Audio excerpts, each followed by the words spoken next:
to give us an update on that. Thandobetu, good morning, and thanks for your time this morning. So your walk underway already. How's it going so far? Good morning. Thank you for having us.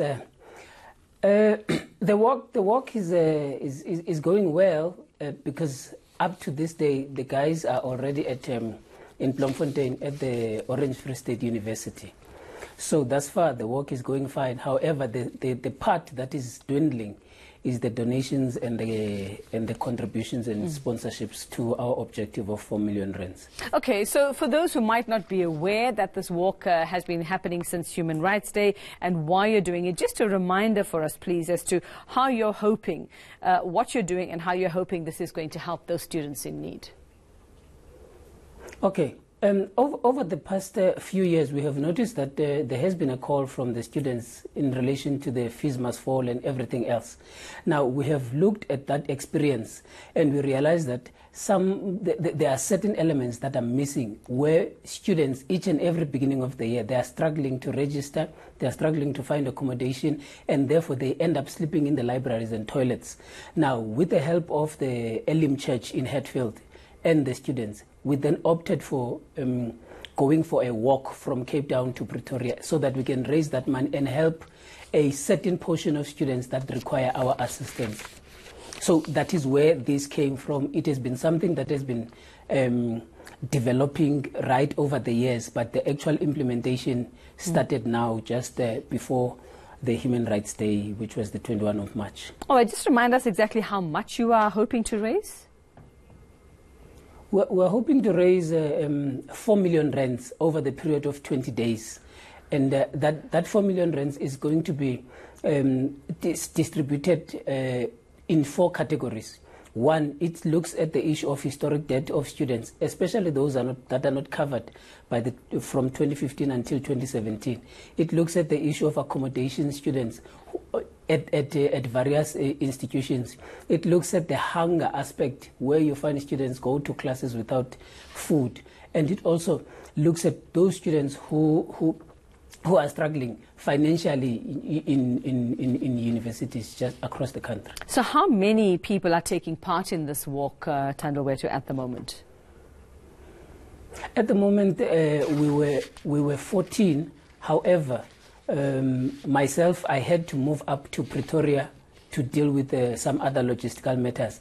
To date, now we are 11 on the walk currently.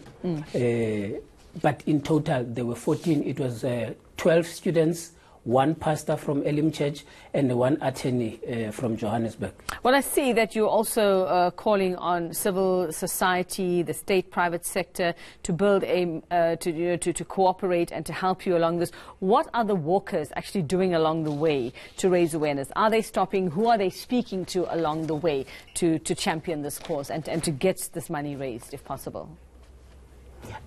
This is a very fundamental aspect when we deal with this. When we looked at it, we looked at the trilateral or tricameral approach, where we involve everybody in the participation. So we are speaking to everybody, including the truck drivers. For instance, when we were going through the Huguenot tunnel, we spoke to the security guards. When we are on the way, we spoke to the Shell garages. We spoke to Gift of the Givers, who has helped us extensively. We spoke to steers. We're speaking to everybody. However, the corporate South Africa does not seem to be coming on board in helping in this. But we are hoping that as the time progresses, they would actually be coming on board, because we want to create that trust within the students and the community and the societies at large. Okay, I mean, and that's why I was wondering if this was possibly the most effective way to actually get your message across to those people you're hoping to get money from, for example, the corporates. Or do you think that something else is needed? Yes, we really think that something else is needed, and access to those who have got that capital, because most of them, when we speak to them via emails, and then there is not that interaction between the two. Now, something that is written and something that is spoken, it does not have the same impact. Now, when we speak on platforms like the social media, ENCA, this helps to give out that message so that people can understand where and how the impact of the initiative and what we seek to achieve over the next 20 days. Okay, so you've got another 20 days to go and hoping to raise that 4 million. Do you have any idea how much you've raised so far? Are you able to tell us?